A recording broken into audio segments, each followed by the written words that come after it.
What's up, guys? Welcome to On the Block. Joe and Igor here. Special correspondent Lamar Grant couldn't make it. It's the Lord's Day. It's a Sunday today, so he Day. couldn't make it. Tough loss. We just finished watching the Titans game. Yeah. Very tough loss. The dream's over. But let's start with the Raptors.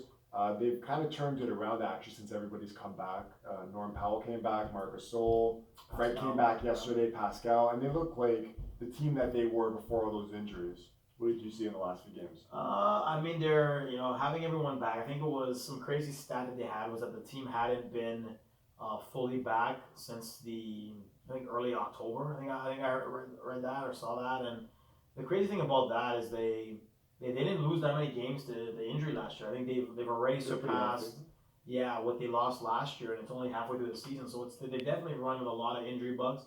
And you know what? Give them credit. They're still pretty much right where we thought they'd be, right around that fourth spot in the Eastern Conference. Third place, 28-14. I mean, Miami's been a bit of a surprise of being where they're at, and the Sixers been a little bit of a letdown. But all in all, there's been some good progression from guys like OG. Norm's been consistent-ish.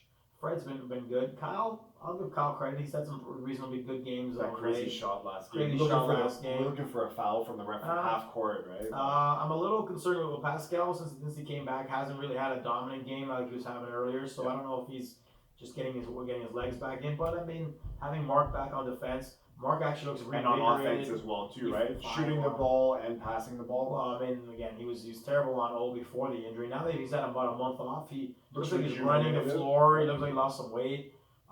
Again, they're going to be right in that mix, and it'll really be like matchup wise who they get now. I believe if they finish in that 4-5 hole, and then they get Milwaukee, for example, in the second round, it's a wrap. It's a wrap.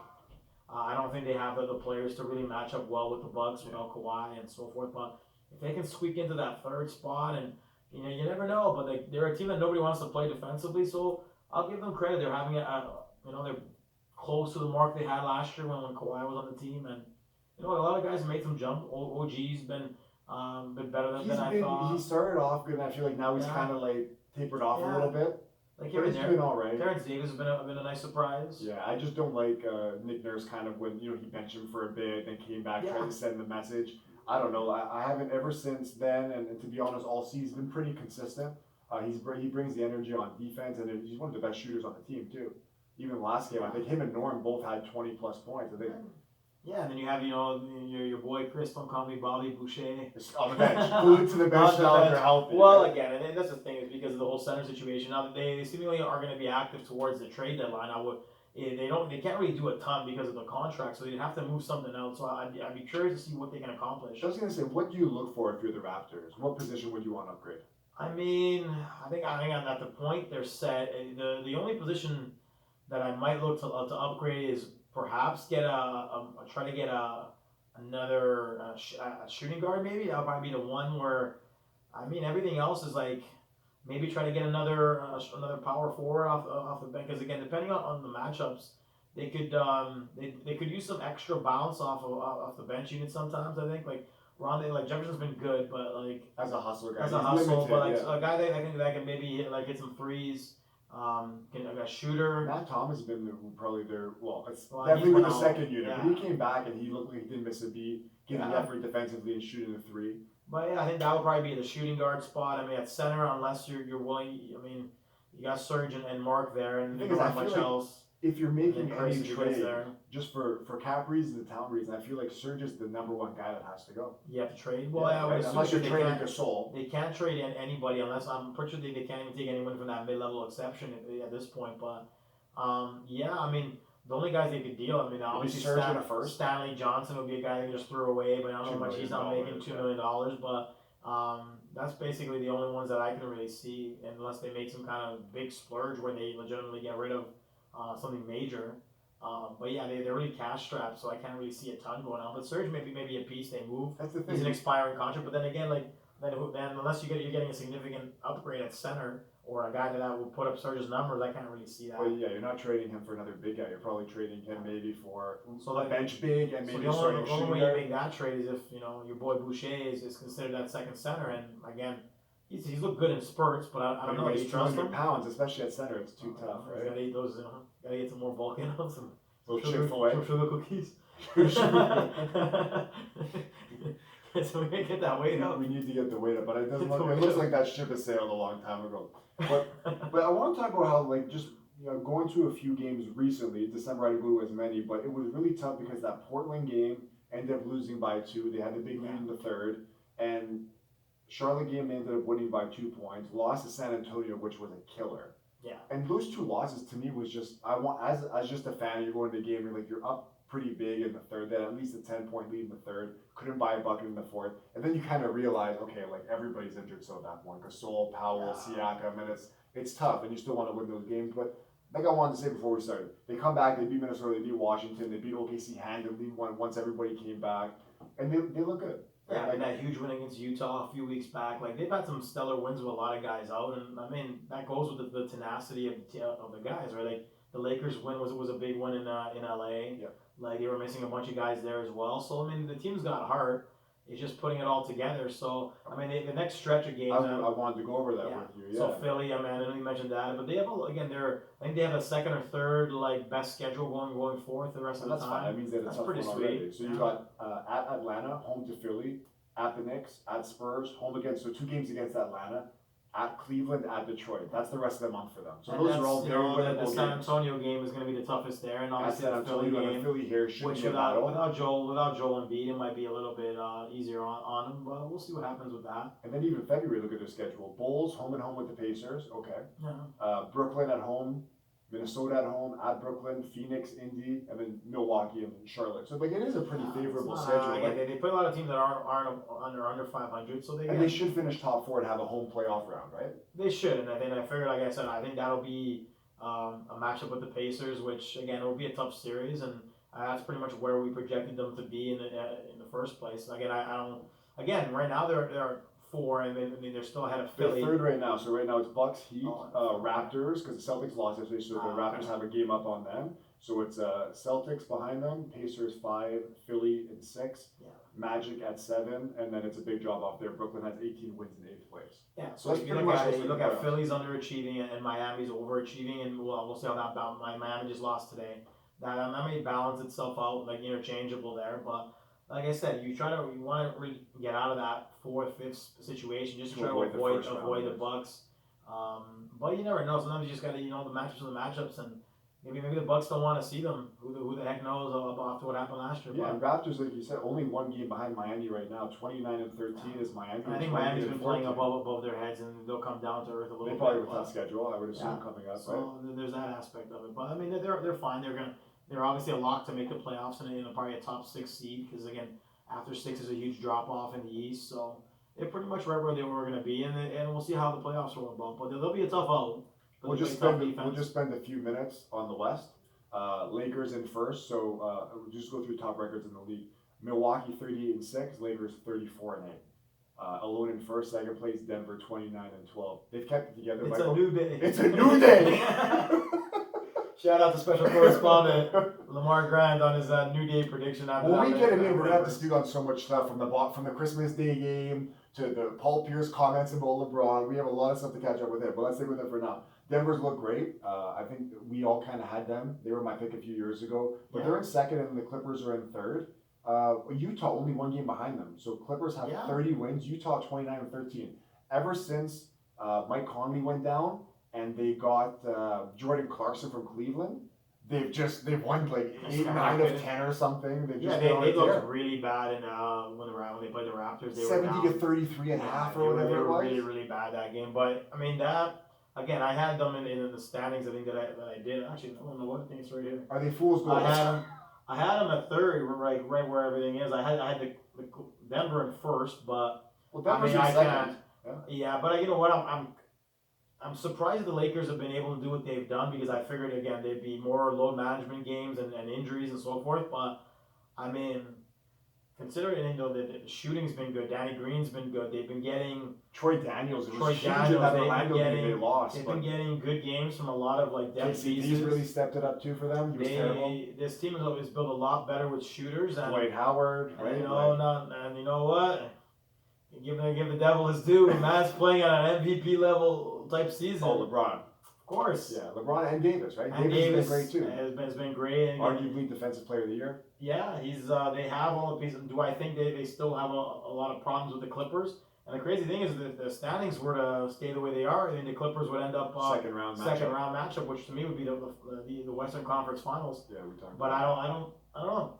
We'll see how that pans out. That was a great game yesterday against Houston. They're in a situation where I don't know what they do with Westbrook, but surprisingly the Lakers are doing that well. Again, I'm a LeBron guy. I'm not a Lakers fan. I appreciate the greatness. That's all it really is. But I'm not rooting for the Lakers, but I am rooting for him to do well. Yes. But all in all, they've been having a great season. They're on pace for 66 wins, something along that line. Maybe it's 62 or something. 62 or so. Well, we're rounding out the West then, so Utah 4. Dallas slipping a little bit, but still 5th place, 27-15. Houston 26-15. OKC look like they're going to make the playoffs. So about the Mavericks, I get to have this argument with a lot of friends as well. Do you see them as a legitimate contender? I do, because they have arguably the best player in the league, top 5 guy in the league. Why not? Okay. And they have depth. So they have the best offense. Championship contender. I think that if you bet money on them, you have to take them seriously. There's nobody that they're going against where you're like, okay, they're not really going to win. They beat the Lakers this year. So if they split it. Now you can't go in there and say they're the favorite to win it or anything like that. I still think that the only teams that I would say are better than them would be the 2 LA teams, and then also Denver. Other than that, Utah, Houston, OKC, I think that they're probably better than those teams. So right now they're in 6th. So they're the 4th. I think they're the 4th best team. I think they're better than Utah, especially in the playoffs. So right now they're in 6th. They're in 5 right now. So it'd be Lakers. They would play for the Clippers. Yeah, in the first round. So which means they would lose. Usually the Clippers play Utah in the first round for the past few years, and the Clippers would spank them. But yeah, if they went against the Clippers, you would think that the Clippers would. They're one and done. Which would be a tough series for that. I mean, if the Clippers had to go back to back with Dallas and the Lakers, that'd be a heck of a schedule. Speaking of the type, you'd have back to back road series against top notch teams. It's That's tough to go and win in the playoffs when you're not the home court advantage going on the road against all those teams, right? But just rounding out the West then, so 7 OKC looks like a lock. Shea Gilgeous-Alexander, got to give him his props. Can't spend too much time, but 20. Paul George, 20, 10, Chris Paul's been really he's been incredible. Yeah. Is it 20, 20, and 10? Yeah, he's been really that was the triple double. Yes. And then Memphis, got to give them their due too, right? With Ja and Jaren Jackson. Yeah, they've been playing pretty damn well, but they're another one that. Brandon Clark. That 8th spot's going to be interesting to see what happens. Yes. San Antonio trying to come back. So there's only a few teams here. We got the Spurs, Phoenix, and Portland, all with 18 wins, 2 games off the pace. Yeah. You think that the Spurs are going to sneak that off? Well, Still half the season, right? Yeah, I mean, you would think that Portland, once they get Nurkic back, might be a bit of a problem. Nurkic, as we saw with Gordon Hayward, not going to come back from that injury anything close to first year. Stashed him on the fantasy team. I'm hoping so. But Hassan Whiteside's been incredible for them, right? Statistically, it seems like he's 18 and 16 every game. Well, and they're making moves and so forth, trying to get better. They don't have bodies. Carmelo's been doing pretty good, averaging about 15 or 16. I think CJ just went down. He did go down with a bad ankle injury. Yeah. Well, we saw even Luka go down with one. Maybe in 2 weeks he's back, but he's been bad this year. But yeah, I mean, they're underachieving. He might get dealt to the deadline. What was that? Apparently, CJ McCollum might get dealt to the deadline as well. He's making $33 million for the next 2 years. Unless they plan on blowing it up. But I think they're going to try to do a playoff push once Big Nerd comes back. We'll see. And then teams at the bottom here, Pelicans and Wolves. Zion's going to. You know what? I'll give props. That's right. Zion's coming back. I'll give props. I think Lonzo's made some strides. He has been better. He's been shooting the ball better. I'll give him credit. I've seen a few of the games. Is he average point guard now? You know what? His passing ability. I mean, he's changed his stroke up a little bit. It looks a little bit nicer. He's been hitting the 3-ball more consistently. Defense has been nice. Defense has been nice. I would say he's slightly above average these days, but I mean it's also tough because he's getting more minutes with. I think Holiday's been out for a little bit. He has been. Another guy that could go with the deadline. But you know that they can make a run if Zion ends up being healthy. Brandon Ingram's playing at an all-star level. Very good. He's trying to secure the bag. Yeah. Playing great, but he's trying to secure the bag. They didn't offer him the deal. He's going to be a restricted free agent. They're going to have to pay him if they want to keep him. They didn't sign him when the tenders were due, and now he's. They didn't want to hand him a deal, and you can't blame them. Worst case is you're going to sign to a max. We didn't get that anyways. Probably was going to sign for less than a max. Well, right? Because someone else will probably pay him.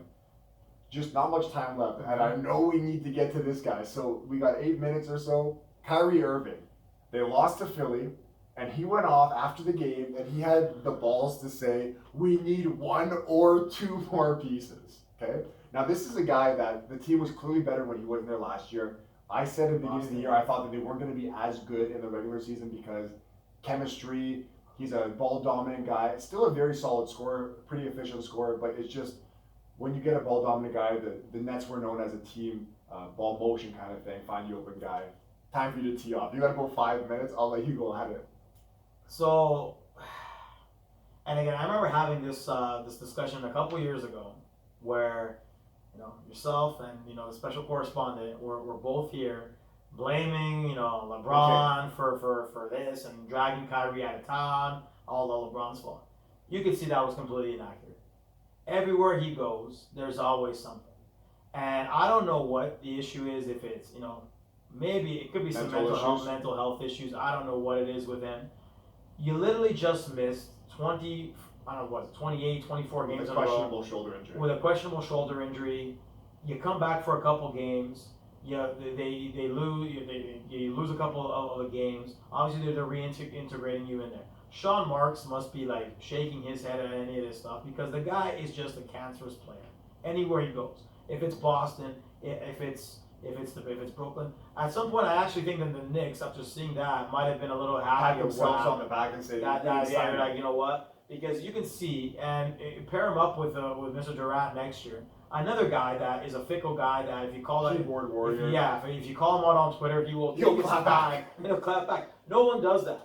If that was to be the case, if all-star level guys, and he's the only one that does that. I'm not seeing anyone else that will do that. Whether it's been Kobe, LeBron, whoever it is, that guys at that caliber, Steph, anybody at that caliber will take time out of his day to go at people on Twitter because he's so fickle. But anyways, going back to Kyrie, you cannot do what that man just did, coming back from an injury. Coming back and throwing guys under the bus who've been busting their butt all season in a playoff spot. In a playoff spot with you missing and making that amount of money, you don't want to play with a guy like that. A guy that will take all the accolades when things are going well, and then when things aren't going well, he will throw you under the bus. It's cancerous guys, and they're stuck with him because they paid him enough money. And maybe next year when Durant comes back, if he's at an all-star level, they may succeed. But the team turmoil that's a composition of a blow-up.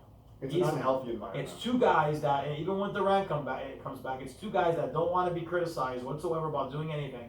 And when those two guys are your leaders of your team making the most money, it definitely is not going to end well. It sets the tone in the wrong direction, right? Well, sure, you don't want to play with that. Like you don't when a guy like what Draymond did to him, in terms of Durant, when guys are able to do that to you on the court, they don't think much of you, and they know that you'll take it to heart. And with those type of situations, so what Kyrie did was a disaster. He's a guy that I would not be surprised in 2 years they try to deal that guy away to anyone that'll take him. Especially if Durant did him or quick or Durant doesn't come back. Well, and they're supposed to be friends, right? They're supposed to be friends. They're supposed to be on the same page. And what do you think Durant's even thinking at this point, right? As he's watching he's too busy on Twitter. He's too busy on Twitter. He's literally at home on Twitter because he's feeding the trolls. Heck, I want to tweet him right now, see if I'll get a response from him by the time Lowry's gonna croak on us. It's a goddamn joke. And again, weak moves to move over, and I've been saying this for years. Weak moves to move over to team that beats you. It was a dastardly weak move, and he's a fickle superstar that cares too much about what everybody else thinks of him. He's a very emotionally. And again, you can see why even the Raptors fans got a heck of a lot of grief for clapping him off the court. I was there. Again, he's a hard guy to cheer for. It's a hard guy to cheer for. And when he got injured, it sucks he got injured. He was already injured. He finished himself off for the rest of the year. But I truthfully, again, I know they've been terrible this year because of the injuries. I think Golden State's better off. You got to get on Durant. Yeah, because at the end of the day, again, they may have won more last year. Everybody was healthy. Sure, and that may have been the case, but the internal stuff was never going to work out long term. No. Because again, it's just that he's a hard guy to really get along with. Same thing with Kyrie. And I don't know where that not next team. I thought next year, what they're going to be a problem. But the way that every team. We said it before, and even with the Kyrie thing, it's always been he's always trying to sound like the smartest guy in the room, take a question and kind of turn it into whatever he wants to direct it. And at what point do you just look yourself in the mirror and say, hey, maybe I'm a bit of an issue? Sure, you can put up all those empty numbers, and sometimes they win the game, but like we talk about all the time, even in Cleveland, LeBron was obviously the catalyst. He was the best player on the team. Sit back, you're not playing point guard, shoot the ball when you're open, drive when you have the opportunity. When he has the ball in his hand and he's the top guy, you said it before, we've obviously seen that he cannot be a top guy on a top-notch team. They don't make he's the a playoffs. Secondary player. Yeah, he's a secondary player. A great secondary player, Sure. whatever he is. I will you take him probably over, would you still take him over Lowry? I would take him over Lowry in terms of is he a more talented player without question. Yeah. It's the other stuff, and I give Kyle a lot of grief for this too because he talks a little bit too much and he makes these bold things about getting ready to rumble and well, that's another thing I wanted to discuss too about because I got accused of something during the last show that I really wanted to. Let's go. You don't got much time, so go. So all in all, about Mr. Special Correspondent Lamar Grant, about how he wants to go back in the tape and say that I wanted the team blown up and that is accurate. And if you look at when me and you were both going in that he claims that we never said is I had no faith in that current Raptors product with DeMar and Kyle as the leaders. That's why you were going to blow it up. And they now, did. Could I Now could I have predicted that a top 5 player, a top 3 player, whatever you want to put it, would have become available and they would have been able to do that with the pieces they had with Siakam rolling. That's like saying when you had Vince Carter, if Shaq were to just come on. How many guys did they deal off that team? You look at they got rid of DeLon Wright, they got rid of JV, Patrick Patterson, CJ again. Patrick Patterson was gone. 3 years before, DeMar was gone. They got rid of 6 guys that were rotation guys on that team. So I mean, he can say all that he wants that I didn't want the team blow. They did blow up the team pretty much. They retroactively threw up six. That year they probably drafted Pascal in the summer or whatever it was, right? Because I don't think Pascal was on that team. They probably had and he wasn't much. Frank wasn't on the team. He was a 905 guy. Again, he wasn't. No one could have predicted that Pascal would have done Vasquez in that series. So really enough said, right? So again, there's no way with that current increment of players that they were going to be able to accomplish their goal. So they didn't blow it up completely. They had a massive renovation. Now again, I get all these people like, don't tell me that with Nick Nurse coaching and DeMar and Kyle on the team they would have done the same thing last year. That's baloney. No. That's absolute baloney. No. And Kyle was a third option last year. He got again Pascal and Kyle and Kawhi with the other two. He had less pressure. He delivered in a game 6, and that was the gist of it. As a first option, he cannot do it. It's a big difference when you ask DeMar to go against a secondary wing defender. When you have Kawhi creating his own shot and all this stuff, and you get secondary options. You don't have to go through 1-on-5 and then kind of pick up, okay, the guy's coming this way, dish it off to a guy in the corner. You don't have to make those tough decisions because we've seen them not make those decisions. And quickly, because I know the time is running out. If you look at the Spurs series last year with DeMar as their lead guy, Game 7, they put the ball in his hands. What happened? Choked it away again, and that was his thing. That's his situation there, and that's why again. They revamped it, they renovated it, and that was it. So don't come at me saying that I wanted them blown up. I did want to blow up, and they did technically blow up the majority of the team. Maybe if you would have kept Kyle or DeMar and him, then it would have been one thing, right? But they didn't. They traded Kyle, they traded DeMar. But like I said, once you have that top-notch guy, it's a different level. Nobody's taking Kyle that contract. Nobody, and the Spurs weren't going to take him for Kawhi. But they took DeMar with $30 million or whatever it is. Because and he continues to lead them in scoring. He's done a better job as a playmaker. So but is he going to lead them anywhere? No. He's not. That's it. And that's it for this show, guys. We'll see you next time on the block. And we'll see you guys right before the All-Star break. Go through our picks. Take care.